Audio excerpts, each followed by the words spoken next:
하고 사람들에게는 사람들이 우리를 생각할 때마다 감사할 것이 있는 사람이 되어야 하겠다는 생각입니다. 오늘 말씀에도 보면 바울이 데살로니가 교인들에게 13절 상반절을 통해서는 이러므로 우리가 하나님께 끊임없이 감사함은이라고 하시므로 이 데살로니가 교인들이 사람들에게 감사의 대상이 됨을 말씀하고 있고, 또 마지막 20절을 통해서는 너희는 우리의 영광이요 기쁨이니라 라고 하시므로 하나님의 영광이 됨을 말씀하고 있듯이 사람들에게는 감사의 대상이요 하나님께는 영광과 기쁨이 되어야 한다는 겁니다. 하지만 그 일은 참 힘들고 어려운 일임에는 분명합니다. 왜냐하면 우리는 부패한 인생이기 때문입니다. 연약한 인생이기 때문입니다. 때로 사람들 앞에서는 훌륭한 그리스도인으로 보일 수 있지만 하나님 앞에 서면 이 부끄러운 민낯이 여지없이 드러나는 완악한 인생이 우리들이기 때문입니다. 그래서 그 부패한 심성으로 하나님의 영광이 되어 살아간다는 것이 좀처럼 쉬운 일이 아니기 때문입니다. 하나님은 하나님의 영광을 위해서 우리를 지으셨음에도 우리의 완악함이 하나님의 영광을 위해 살아갈 수 없게 한다는 겁니다. 하지만 그럼에도 하나님께서 요구하시는 것은 하나님의 영광과 기쁨을 위한 삶입니다. 이사야 선지자는 이사야서 43장 21절을 통해 이렇게 말씀을 하셨는데요. 이 백성은 내가 나를 위하여 지었나니 나를 찬송하게 하려 함이니라. 하나님은 하나님의 영광을 위해 우리를 지으신 겁니다. 이것은 다시 말씀을 드리면 우리 인생은 비록 부패했지만 얼마든지 하나님의 영광을 위해 살아갈 수 있다는 뜻입니다. 하나님께 기쁨을 드릴 수 있다는 겁니다. 그래서 오늘 우리는 하나님께서 원하시는 대로 하나님께는 영광과 기쁨이 되어야 하고 사람들에게는 감사의 대상이 되어야 하는 겁니다. 그런데 여러분, 어떻게 그런 사람이 될 수 있겠습니까? 어떤 모습으로 살아야 하나님께는 영광이요 사람들에게는 감사의 대상이 될 수 있겠습니까? 오늘 말씀은 보십시오. 오늘 말씀에 기록된 데살로니가 교인들이 그런 삶을 살았는데요. 먼저 13절은 이렇게 말씀을 하십니다. 이러므로 우리가 하나님께 끊임없이 감사함은 너희가 우리에게 들은 바 하나님의 말씀을 받을 때에 사람의 말로 받지 아니하고 하나님의 말씀으로 받음이니 진실로 그러하도다. 이 말씀이 또한 너희 믿는 자 가운데서 역사하느니라. 지금 바울은 이 데살로니가 교인들을 바라보며 감사할 수밖에 없는 상황을 말씀하시는 것이, 데살로니가 교인들은 자신이 전하는 말씀을 하나님의 말씀으로 받았다는 겁니다. 하나님의 말씀이 전도자들을 통해 선포될 때 그 말씀을 진실로 하나님의 말씀으로 들었다는 겁니다. 그런데 여러분, 오늘 바울이 데살로니가 교인들을 향해서 너희는 우리에게 들은 바 하나님의 말씀을 받을 때에 사람의 말로 받지 아니하고 하나님의 말씀으로 받았다라고 하는 말씀을 했다면, 당시에 말씀을 하나님의 말씀으로 받지 않는 사람들이 있다는 뜻이지 않겠습니까? 그렇습니다. 있었습니다. 그들은 예수님을 부인한 유대인들이었는데요. 오늘 15절은 이렇게 말씀을 합니다. 유대인은 주 예수와 선지자들을 죽이고 우리를 쫓아내고 하나님을 기쁘시게 하지 아니하고 모든 사람에게 대적이 되어. 당시 많은 유대인들이 이미 이 땅에 오신 예수님을 인정하지 않았듯이 그들은 바울이 전하는 말씀 역시 하나님의 말씀으로 듣지 않았던 겁니다. 바울이 전하는 말씀을 단지 사람의 소리로만 여겼을 뿐 하나님으로부터 나온 말씀으로 받아들이지 않았습니다. 하지만 데살로니가 교인들은 그렇지 않았습니다. 그들은 바울이 전한 말씀을 하나님의 말씀으로 받은 겁니다. 사람의 말로 듣지 않고 하나님의 말씀으로 받았습니다. 사실 이 일이 얼마나 귀한 일인지 모릅니다. 우리가 지난 시간에도 생각을 했지만 이 사도 바울에게는 항상 그를 괴롭히던 일이 있었다고 했는데요. 그것은 바울이 사도가 아니라는 겁니다. 바울은 사도가 아니기 때문에 말씀을 전할 자격이 없다는 것이 당시 사람들이 가지고 있던 생각이었습니다. 그런데 그런 상황 속에 데살로니가 교인들은 이 바울이 전한 말씀을 하나님의 말씀으로 믿고 받은 겁니다. 이 바울에게 이 일이 얼마나 감사한 일이겠습니까? 얼마나 기쁜 일이겠습니까? 물론 그럼에도 바울은 자신이 사역을 할 수 있다는 것만으로도 기뻐하기는 했지만 교인들이 하나님의 말씀에 대한 이 존중심을 가지고 말씀을 지키자 그것이 그를 더욱 기쁘게 한 것입니다. 그래서 그는 데살로니가 교인들을 향해서 내가 너희들을 생각할 때마다 끊임없이 하나님께 감사한다라고 한 것입니다. 말씀에 대한 교인들의 좋은 태도로 인해서입니다. 그런 것 같습니다. 사실 말씀을 전하는 사역자들에게 이 일보다 더 큰 기쁨은 없는 것 같습니다.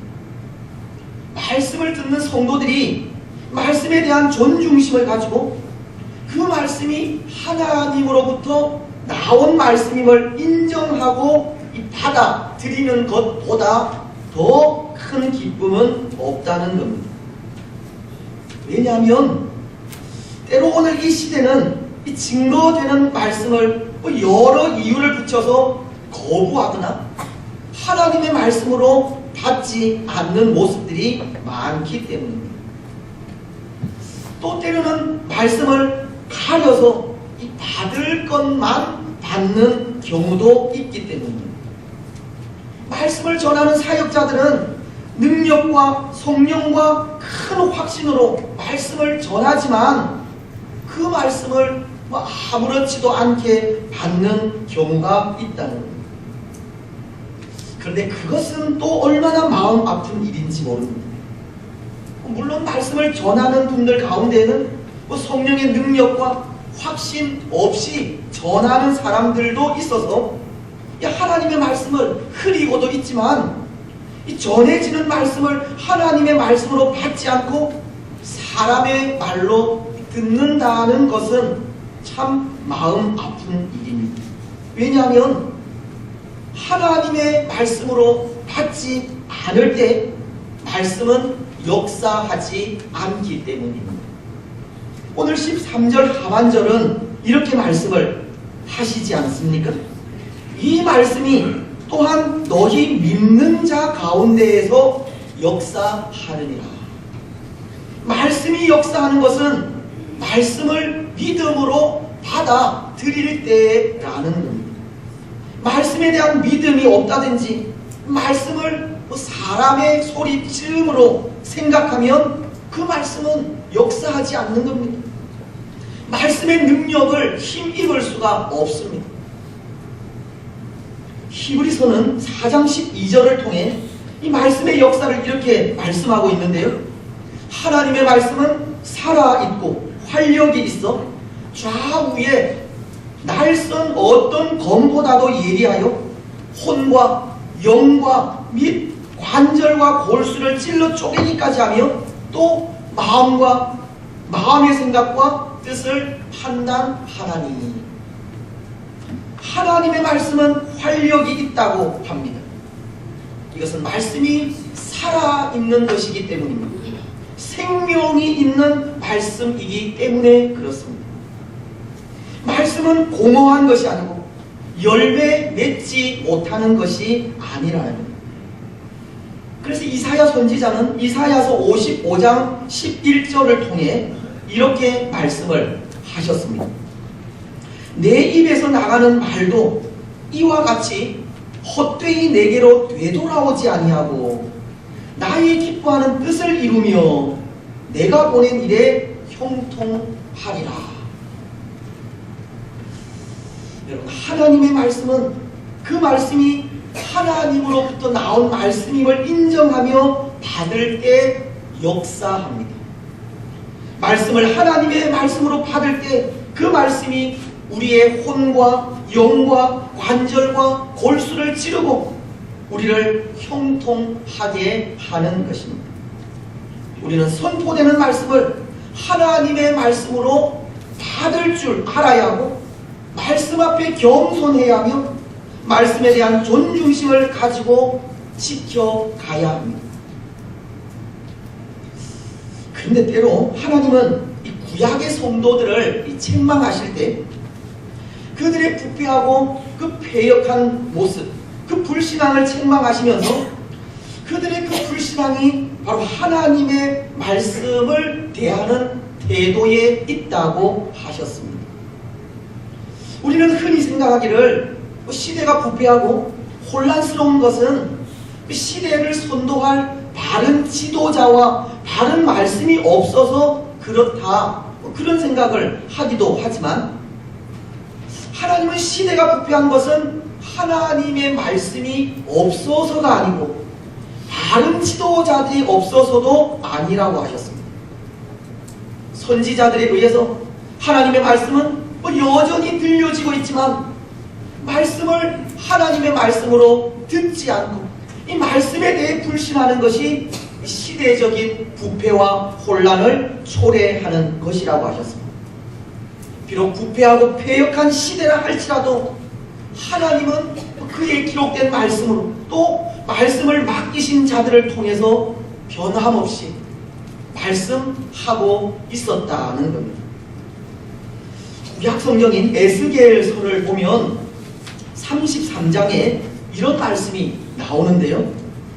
에스겔 33장 33절 말씀은 그 말이 응하리니 응할 때에는 그들이 한 선지자가 자기 가운데 있었음을 알리라. 무슨 말씀이냐 하면 이 에스겔 시대에 많은 사람들이 이 선지자인 에스겔 앞에 찾아 나와 그가 전하는 말씀을 들었습니다. 근데 에스겔을 찾아온 사람들은 에스겔이 전한 말씀을 하나님의 말씀으로 듣지를 않은 겁니다. 단순히 사람의 소리로 또는 고운 음성으로 사랑의 노래를 하는 것처럼 생각을 했었습니다.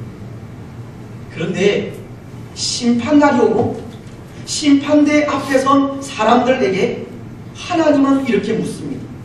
왜 하나님의 말씀을 듣지 않았느냐? 왜 하나님의 말씀을 듣지 않았느냐고 책망을 하십니다. 그때 사람들이 하나님께 항의를 하는 겁니다. 우리에게는 선지자를 보내지 않았습니다. 우리는 하나님의 말씀을 듣지 않았습니다. 우리에게는 하나님의 말씀을 들려주는 선지자가 없었습니다. 사람들은 그렇게 이야기를 하는 겁니다. 그러자 그때 하나님께서 하신 말씀이 에스겔 33장 30절로 33절입니다. 우리 이 말씀을 같이 읽었으면 좋겠습니다. 우리 30절부터 같이 읽겠습니다. 시작. 인자야 남 곁에서와 집 문에서 너에 대하여 말하며 각각 그 형제와 더불어 무슨 말씀이 나오는가? 더불어 말하되 이르기를 자 가서 여호와께서로부터 무슨 말씀이 나오는가 들어보자 하고 백성이 모이는 것 같이 내게 나아오며 내 백성처럼 내 앞에 앉아서 내 말을 들으나 그대로 행하지 아니하니 이는 그 입으로는 사랑을 나타내어도 마음으로는 이익을 따르니라. 그들은 내가 고운 음성으로 사랑의 노래를 하며 음악을 잘하는 자같이 여겼나니 내 말을 듣고도 행하지 아니하거니와 그 말이 응하리니 응할 때에는 그들이 한 선지자가 자기 가운데에 있었음을 알리라. 하나님은 말씀하시는 겁니다. 너희는 내가 보낸 선지자를 단순히 음악을 잘하는 자로 알았지만 나는 그를 통해서 너희들에게 필요한 말을 전했다고 하는 겁니다. 그러나 그 말을 너희들이 듣지 않았다고. 그래서 너희들은 심판을 받을 수밖에 없다고 하신 겁니다. 하나님은 하나님의 말씀을 듣지 않았던 자들에게, 하나님의 말씀에 귀 기울이지 않았던 자들에게, 사람의 소리로 들은 사람들에게 이미 너희들에게 하나님의 말씀이 주어졌다는 말씀을 하신 겁니다.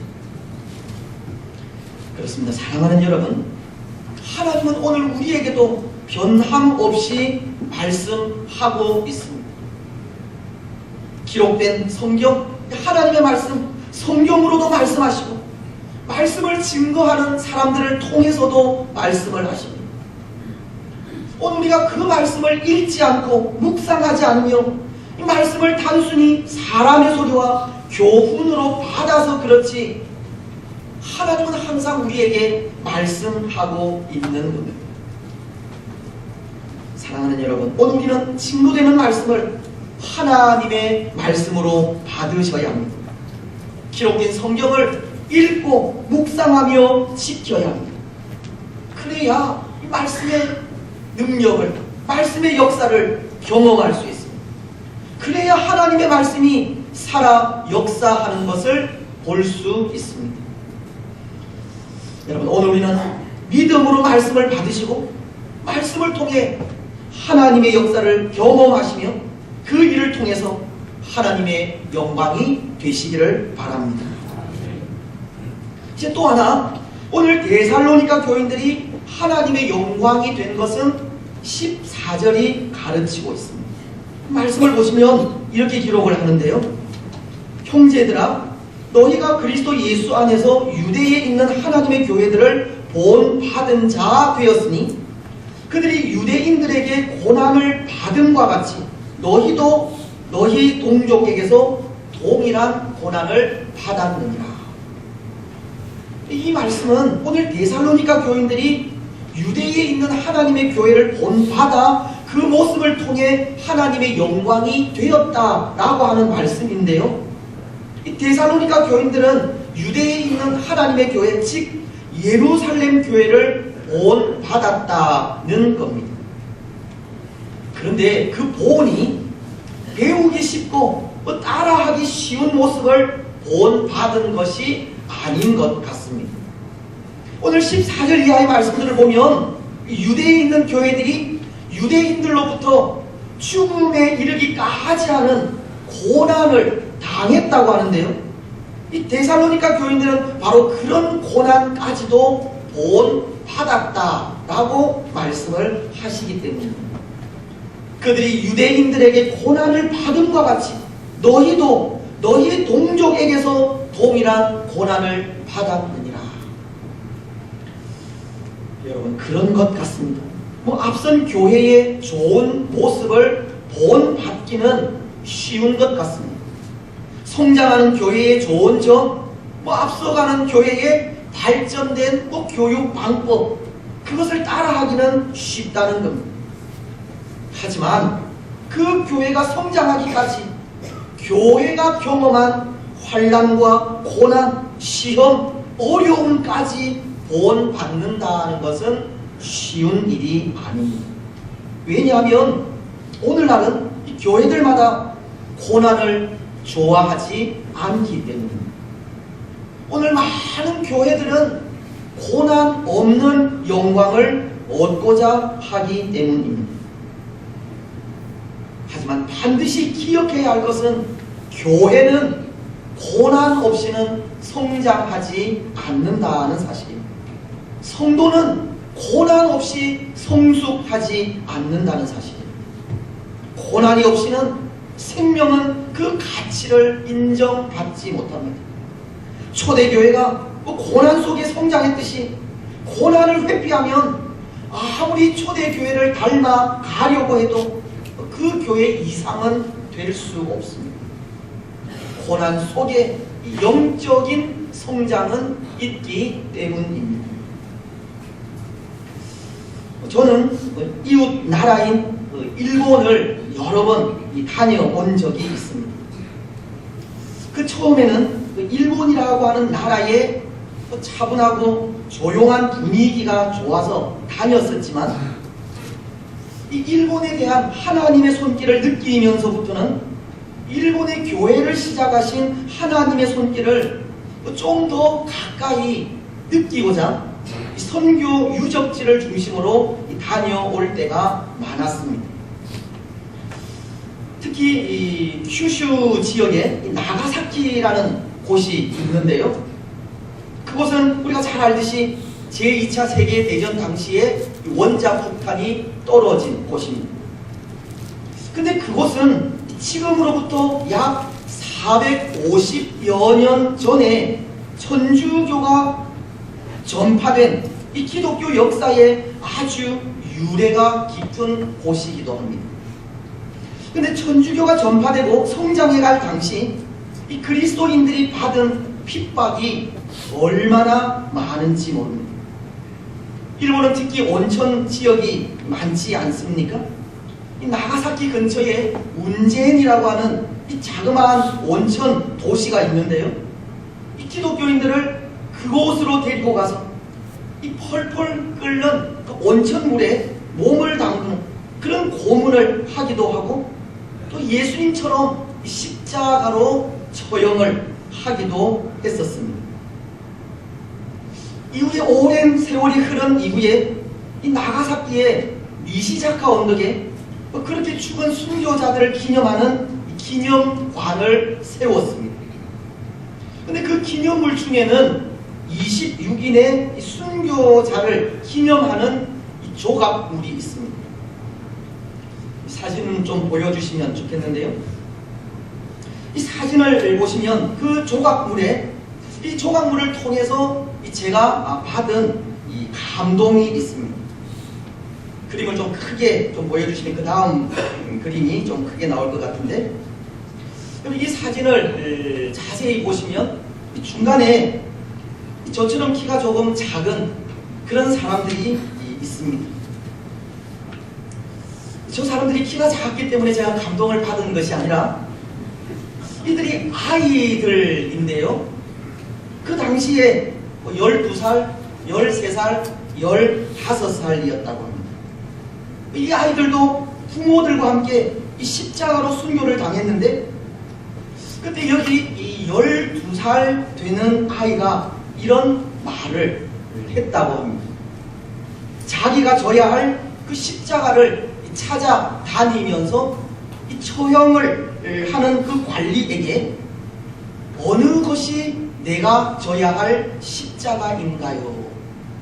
이 자그마한 아이가 그 십자가를 찾아다니면서 자신이 져야 할 십자가가 어느 것인지 물었다고 합니다. 그래서 그런지 이 순교비에는 이 마태복음 16장 24절 말씀이 새겨져 있습니다. 이에 예수께서 제자들에게 이르시되 누구든지 나를 따라오려거든 자기를 부인하고 자기 십자가를 지고 나를 따를 것이니라. 사랑하는 여러분, 예수님을 따르는 길은 고난의 길입니다. 십자가의 길입니다. 그래서 초대교회는 예수님을 따르기 위해 수많은 고난을 당했고 신앙을 지키기 위해 죽음까지도 마다하지 않았습니다. 아니, 기쁨으로 십자가를 졌습니다. 때로 오늘날은 고난 없는 영광을 구하는 시대가 되었고 고난을 회피하며 외면하는 시대가 되었지만 신앙은 고난 없이는 성숙하지 않습니다. 고난을 통해 우리 신앙은 성숙하고 고난 뒤에 은혜가 옵니다. 빌립보서는 1장 29절을 통해 이렇게 말씀을 하시는데요. 그리스도를 위하여 너희에게 은혜를 주신 것은 다만 그를 믿을 뿐 아니라 또한 그를 위하여 고난도 받게 하려 하심이라. 고난 뒤에 은혜가 오고 은혜는 이 고난을 동반합니다. 오늘 우리가 고난을 외면하면 할수록 하나님의 영광은 우리에게서 멀어질 수밖에 없고 고난 때문에 믿음을 포기한다면 우리는 하나님께 잊혀진 존재가 됩니다. 하지만 고난이 유익인 줄 알고 고난이 두렵기는 하지만 고난을 감내해 간다면 고난을 통해 우리의 믿음은 성숙해 갈 것입니다. 고난을 이긴 믿음으로 하나님의 영광이 될 것입니다. 사랑하는 여러분, 혹 오늘 우리에게 예수님 때문에 당하는 고난이 있습니까? 신앙을 지키려는 것 때문에 겪는 어려움이 있습니까? 물론 오늘날은 이 믿음으로 살아가는 자체가 고난이다 라는 생각이 들기도 하지만 혹 예수님 때문에 당하는 고난이 있다면 기쁨으로 감당해 가시기를 바랍니다. 때로 믿음으로 살아가는 삶 자체가 고난이라면 그 고난도 기쁨으로 이겨 가시기를 바랍니다. 예수님 때문에 진실하지 못한 것이 진실해지고 정직하지 못한 삶이 정직해지며 이전에 그 어떤 말을 할 때 생각 없이 내뱉던 말들이 사랑의 언어로 바뀌고 생각 없이 행동하는 일들이 조심성이 있어지며 죄의 유혹이 올 때 물리쳐야 하는 바로 이런 일들이 우리에게 고난이라면 그렇게 살아가는 삶을 통해서 성숙해지는 우리들이 되시기를 바랍니다. 고난을 잘 이기고 견딤으로 성숙한 신앙인이 되시기를 바랍니다. 사랑하는 여러분, 이 고난이 우리의 신앙을 성숙하게 합니다. 고난을 견디고 이길 때 하나님의 영광이 됩니다. 오늘 20절 말씀처럼 너희는 우리의 영광이요 기쁨이니라. 고난 이후에 우리는 하나님의 영광과 기쁨이 되는 것입니다. 이제 말씀을 맺겠습니다. 사랑하는 여러분, 오늘 우리는 하나님의 영광과 기쁨이 되시기를 바랍니다. 또 사람들에게는 우리를 생각할 때마다 감사할 것이 있는 사람들이 되시기를 바랍니다. 오늘 데살로니가 교인들처럼 하나님의 말씀을 진실하게 잘 받아 말씀대로 살아가시고 감당할 수 없는 고난까지도 기쁨으로 이겨 가시기를 바랍니다. 그래서 그 모습을 통해 하나님의 영광과 기쁨이 되는 복된 성도들이 되시기를 주님의 이름으로 축복합니다.